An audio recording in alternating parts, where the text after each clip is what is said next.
I'm drinking today. Guys. I'm drinking today because the world is a vampire sent to drain my wallet. Tariffs,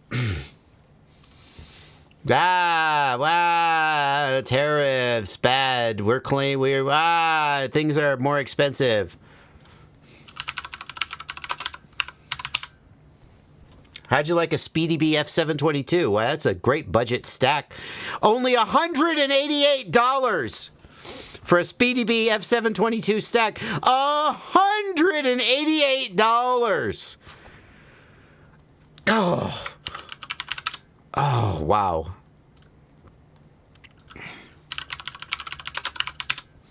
What was it? What should it be?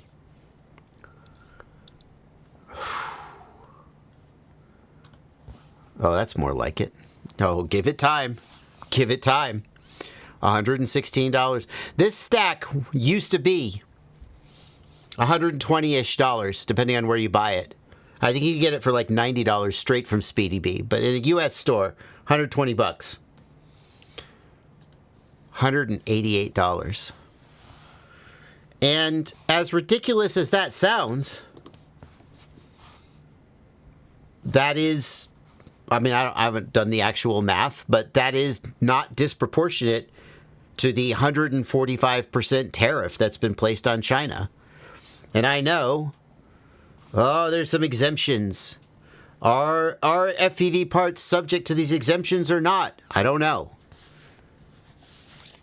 But the long and short of it is, pricing is getting shook up. And it's about to be roughly about twice as hard, twice as expensive to build an FPV drone in the United States. So, man. So if you didn't know, now you know. And don't worry, it'll all blow over. It'll all get better. Prices will go back down again, just like they did after the pandemic, right? No, they didn't. Because they never do. And then I saw this today, and I thought it was worth a little bit of discussion on the live stream, because I can't let Mads Tech have all the fun. So, this week, something has happened which has caused a lot of money to get wiped off people's pensions. We don't have pensions here in America, for the record. I mean, some people do, but not like they do over in the UK. And the pricing of goods to go up. And I'm going to... And you can go watch that video. Not right now. Don't click away from my live stream. But Ian has never been afraid to, like, have a hot take and to, like, cut right to the heart of the matter. Sometimes I think he cuts a little too... with a little bit, he should have a little bit more, maybe, reserve. A little bit more, I don't know what the word I'm looking for is. Like, sometimes I think he goes off half-cocked, I guess I would say. But I respect a lot the impulse to speak out and, say your mind. The argument that he makes is, among other things, is that this product, right? Not Pyrodrone. They haven't raised their prices. This product right here. This product was already in the warehouse at Race Day Quads, presumably. So if I got that product and I didn't pay a tariff on that product, that it's a ripoff for me to then raise the prices in anticipation of the tariff going into effect. And that has sparked a lot of discussion. Blunty, in fact, the live stream started late because you and I were having I won't say heated, but having definitely a vigorous discussion about that topic. And so I figured I'd give you a chance to sort of speak. You sort of had the opinion of most of the people, and I have a little bit of a contrary opinion. And I will say this before I cut you loose. If Mads Tech sometimes goes off half-cocked, I sometimes have a tendency to be argumentative and contrary just for the sake of doing it. So that's, I'll own that. Anyway, do you want to express your support for the opinion of the people? Yeah, the main, I think what we got to after we discussed it for a little while, because I haven't really thought about it that much until we had the discussion, right? I think where we got to is that, look, it's fine to raise your prices if you want to raise them beforehand, if you didn't pay that for your stuff.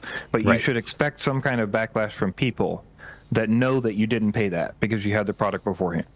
That's sort of where I land on this. You can't expect me to be okay paying your bills ahead of time for tariffs that we've seen change every week at this point, less than every week sometimes. And you're speculating about what you're going to pay. Deals are made, deals are changed, product gets shipped, product ends up on different days, all these kind of things, right?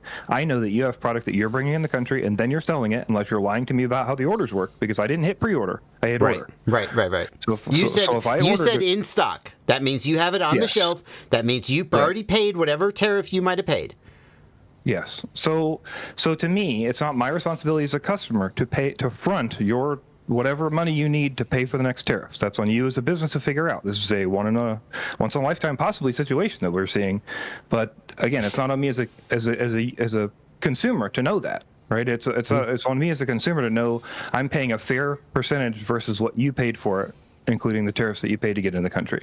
I'm just I think, as a consumer, that's all I can really think, because it's not my responsibility to know your business mechanics of what you paid for. And I'm just assuming on good faith that what you're charging is what you should be charging. But that's the whole problem here, is we know that's not the case because these just changed and this product was already in stock and it says in stock, right? That's the assumption. To me, that's the problem.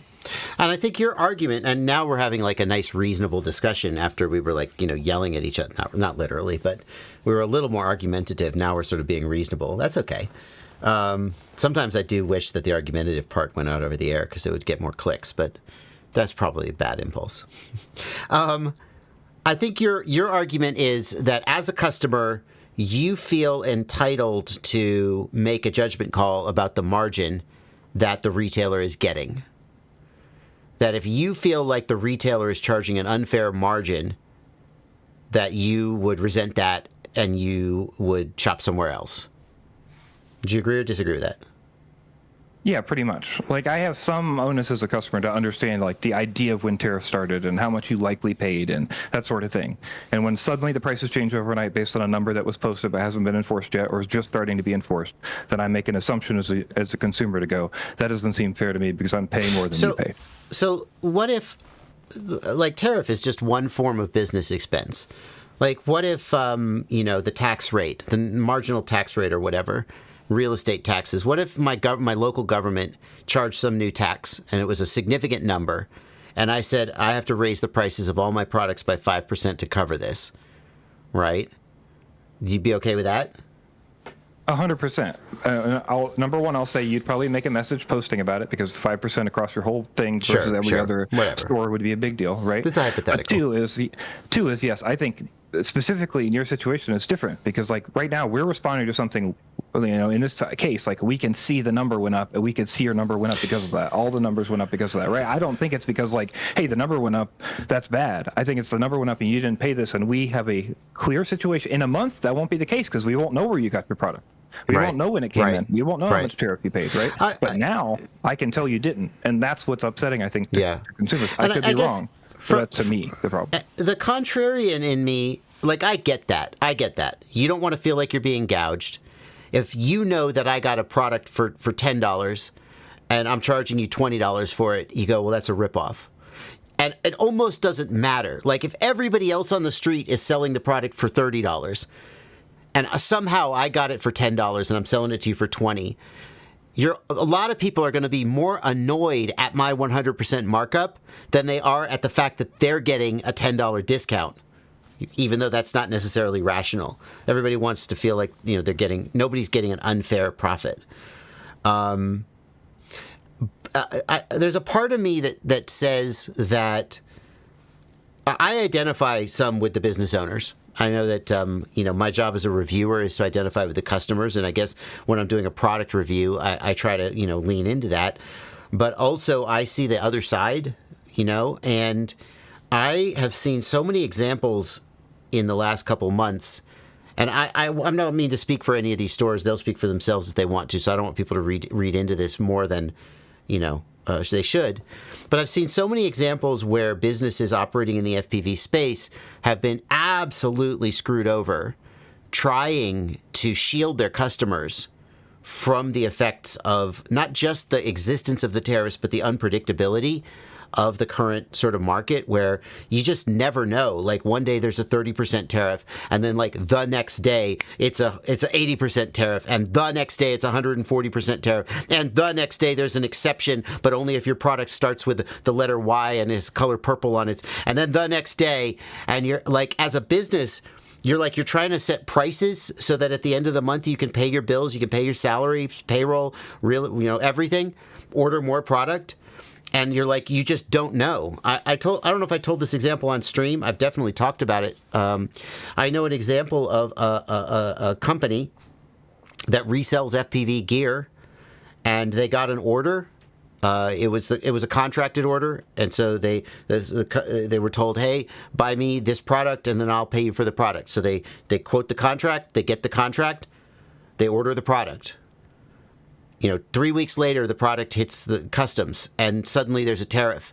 And now, if they pay the tariff, now the contract is no longer profitable because they told the customer, this is how much you're going to pay, and this is what you're going to get. And now that's a legal contract that they have.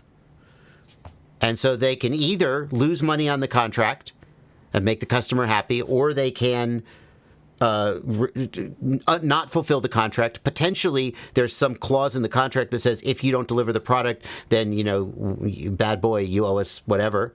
The product goes back to the manufacturer. Now you have to argue with the manufacturer about whether you should get your money back or not. And it's just a gigantic mess that no one could have anticipated. And that's just one example of how companies I see are trying to shield customers from the effects of the unpredictability of the current market. And on some level, it looks to me like the companies just looked at that 145% number and went, fuck it. We're not doing this anymore. We're just going to cover our asses now. And I like, from a customer's perspective, it sucks. But I also think the companies have been taking it for months and kind of just silently protecting the customers from these changes, and are finally just done doing it. I don't know. So, thoughts about that?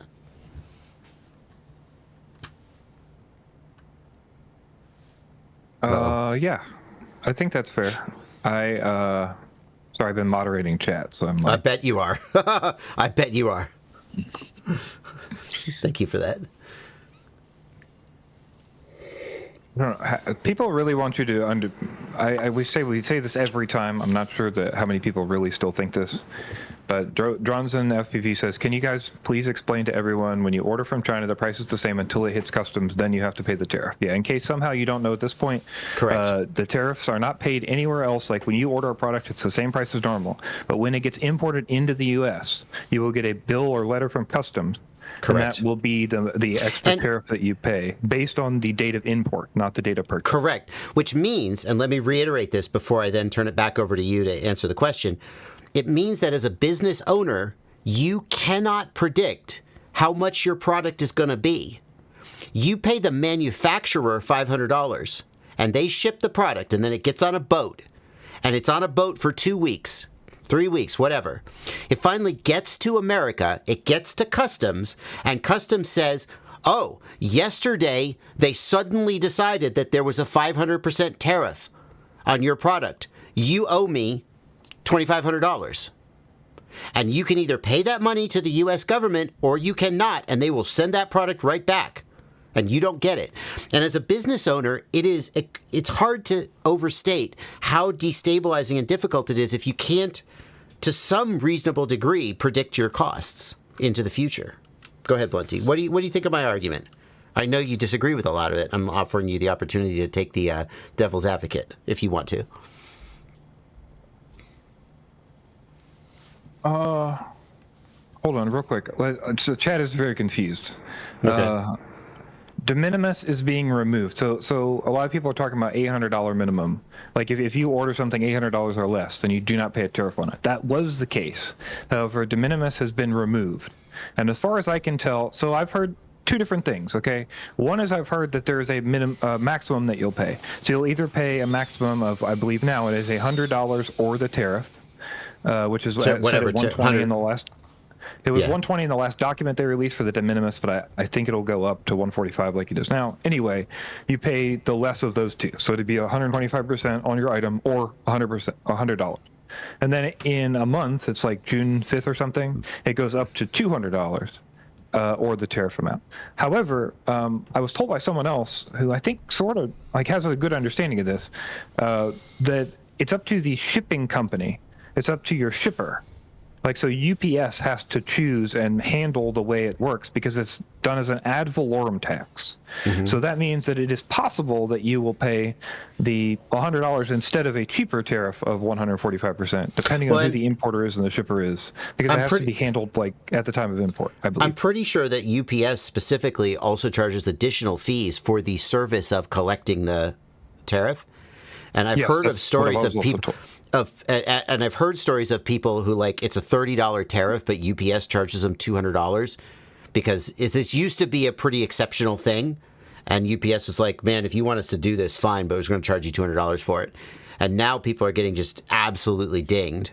But be that as it may. A lot to this. Yeah. So okay. So... nobody wants to get ripped off. Nobody wants to get gouged, okay? And surely, probably, like, there's some margin built into these prices where the retailer goes, well, as long as we're raising prices, let's give ourselves a little bit of fluff. Like, I could be sympathetic to that argument, but I think the other side of it that people don't see is just how hard these stores are. Oh, the poor stores. Pour one out for the stores. Okay. Just how hard these stores are working to try to stay alive and provide you with product, which is how they'll stay alive. It's like, it's in their self-interest. And they know that the minute they raise their prices, everyone's going to shit a brick. And they have held off doing this as long as possible because they didn't want to make everyone shit a brick. And it's just finally come to the point where especially for me, when I see the tariffs go 30, 80, 120, 145, de minimis, I'm like, how am I going to run my business like this? Fine, everything gets a 100% markup. Now I'm covered. Everybody can just F off until I feel like I can pay the rent every month and I'm not going to constantly get the rug pulled out from under me. And it's going to piss customers off, but I think the alternative is that a lot of these stores just cease to exist. So... anyway,